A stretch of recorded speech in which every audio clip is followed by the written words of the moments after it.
Abbaara afartii galabnimo magaalada Hargeysa waxaa lagu arkay gabadh calanka buluuga ah xidhan. Goobtan idinka muuqata halkani waa tiyaatarka magaalada Hargeysa agagaarkiisa. Fooqa halka idinka soo muuqdana waa tiyaatarka. Gabadhana waxay ku dhex xidhan tahay calanka Hargeysa. Inkastoo calankan mamnuuc uu ka yahay, hase ahaatee haddana dhaqan ahaan askariga iyo sidoo kale gabadhu waxay isweydaarsanayeen hadallo sida halkan idinka muuqata. haddaba saaxiibayaal ugu dambeyntii waxa ay dabcan lagu xidhay saldhigga New Hargeysa oo ah mid kaba soo horjeedaba dabcan tiyaatarka halkan idinka muuqda. si kastaba ha noqoto saaxiibayaal maxay tahay ulajeedka ay calanka Soomaaliya oo la soo hor istaagtay saldhigga dabcan New Hargeysa iyo sidoo kale tiyaatarka magaalada Hargeysa. si kastaba ha noqoto saaxiibayaal barnaamijkeena aynu ku falanqeyn doonaa xogaha oo dhameystiran iyo sidoo kale xaqiiqadana halkan ayaan kugu soo gudbin doonaa. balse intaana barnaamijkeena guda galin waxaan ka codsanayaa saaxiibayaal inaad channelka subscribe-ta ku boobtaan, sidoo kale bifadlikum inaad muuqaalkan like saartaan si uu u noqdo muuqaal dad aad u fara badan u gaadha. like-tu waxay noo tahay dardar iyo dhiirigelin iyo mar walba channelka inaan muuqaalo kusoo cusboonaysiino. waa talabaada muuqaaladana waxay ka saacidaysaa inuu dad aad u fara badan gaadho. waan ogahay xaasid ma tihid, balse dabcan waxaa laga yaabaa hilmaamkaagu inuu iska dhow yahay, macno samayn mayso. waxaan kaa codsanayaa mar labaad iyo mar saddexaad inaad muuqaalkan like ku boobtaan, ugu yaraan 1000 iyo wixii ka badanba gaadhsiisaan. sidaad ka arkaysaan halkan gabadh ayaa magaalada Hargeysa ku dhex xidhatay calanka buluuga ee Soomaaliya. inkastoo guud ahaanba geyga Somaliland uu ka mamnuuc yahay calanka buluuga ama marada buluuga ee cirka oo xidigtana dhexda ku wadata, oo dabcan la sheego waxyaabo duqeymo, dil iyo sidoo kale dabcan inuu dhibaatooyin aad u fara badan soo gaarsiiyay Hargeysa. haddaba saaxiibayaal dhibaatada taagan waxay tahay cid kasta oo mara u eeg calanka Soomaaliya xidhata waxay ku mutaysataa xabsi iyo sidoo kale inaanay weligeed ka guurin, dabcan xabsigaana ay ku jirto. maxay tahay haddaba su-aasha isweydiinta mudan ee gabadhan inay calan buluuga soo xidhato oo ay gebi halkii dabcan saldhigga eeriyadiisii ay soo istaagto iyadoo ku dhawaaqaysa Soomaaliya guul, Soomaaliya guul. sida aynu la socono saaxiibayaal magaalada Hargeysa waxaa jiray kumanaan dhalinyaro oo dabcan doonay inay calan buluuga ama maro buluuga ku dhex qaataan, hase ahaatee jirdil iyo dhibaato aad u fara badan kala kulmay shacabka iyo sidoo kale cid kasta oo dabcan Somaliland deegaan ahaan ka soo jeeda.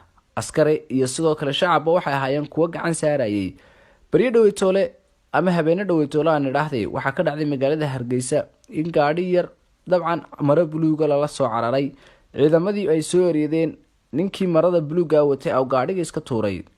markii uu gaadhiga iska tuuray, shacabkii magaalada joogay ama Hargeysa dhex marayayba dhammaanba waxay noqdeen kuwa gacanta saara, meel nool ogamay tegin, xataa iska daaba lafee war meel nool oo jirkiisa nooli may jirin. markii ay ciidanku yimaadeenna waad ogtahayba ciidanba dhibku sii geysanayo. si kastaba ha noqoto saaxiibayaal waxaa ka jira waaqax ah calanka buluuga ama arki karno magaalada Hargeysa.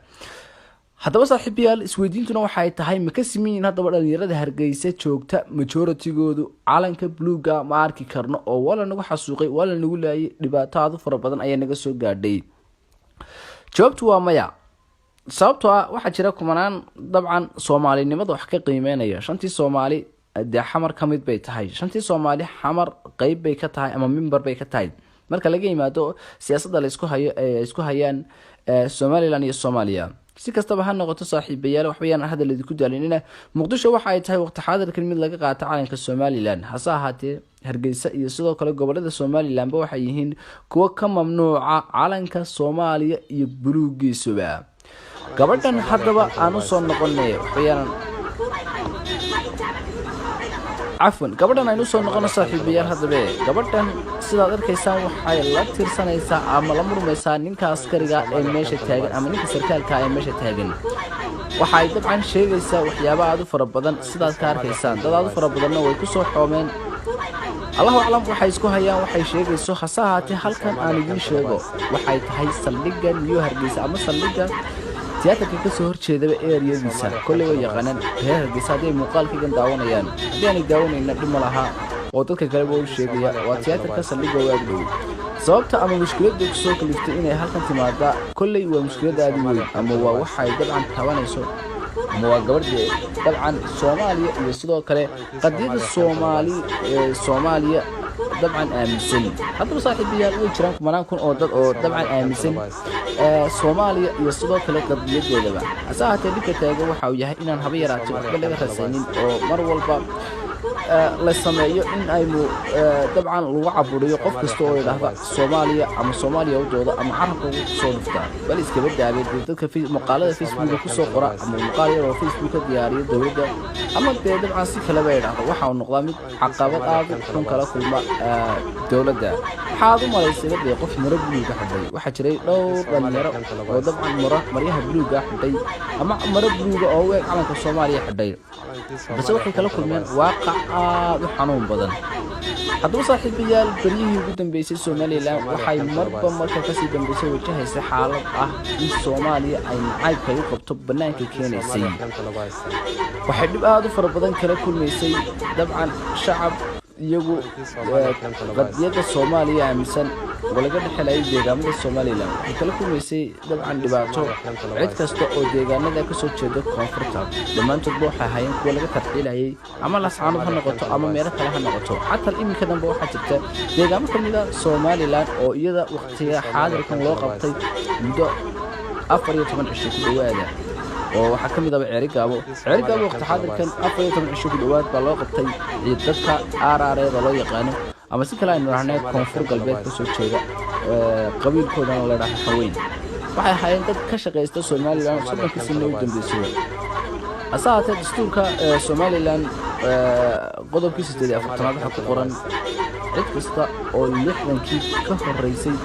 deeganaanshahan waxay tahay mid dabcan dalkan qayb kale waa sida dabcan ay ku dabcan lagu qoray dastuurka Somaliland bayaan hadal ku galna saaxiibayaal saad ka arkaysaan halkan gabadhan iyo askarigan waxay yihiin laba qof oo muran aad u weyn ka dhaxeeyo waxaana ugu dambeyn u yimid ciidamo aad u fara badan waxaana la kaxeeyay oo si sharaf leh loo kaxeeyay saldhigana la geeyay haddaba saaxiibayaal calankan ama sawirkan kale halkan ka arkaysaan waa iyada oo dabcan dukaan ay ku dhex jirtaa waxay damacday inay magaalada iska dhex marto meel kasta asahaatee yaa ka yeelimaysay waad ku maasantihiin kamid ah shaqada ku soo biirtaanka channelkeena togeena meero filmis si kastoo maqalkayga muuqaalkii gudiso gaaray oo maasantihiin haddii aad subscribe saarin calaamada subscribe taabo kamid noqon kumanaanka kuna ku taxan muuqaalada halkan aan ku soo gudbino sidoo kale notification ka yarna dee iska furta oo muuqaal aan notification ka furanin dee faa'iidadu leeyahay waa iska yar tahay muuqaalkan muuqaal inoo xiga intaan ku kulmaynaad baan idin salaamayaa barsan waxaa idin xasuusinaya saaxiibaya oo idinku celinayo inaad videogan like saartaan horta videogan like-tiisu waxay tahay inuu muuqaalkan noqdo muuqaal aad u baaha oo dad aad u fara badan gaaraan waa talabaad inuu muuqaalkan noqdo muuqaal dabcan algoritmka YouTube ama shirkadda ay wareejiso oo dabcan ay recommendation badan siiso waxaan rajeynayaa haddii aad muuqaalka bilow ilaa waqti xaadirkan la socotay inaad ku maasan tahay sida quruxda badan kun iyo kow jeer muuqaalkan xiga ku kulmayna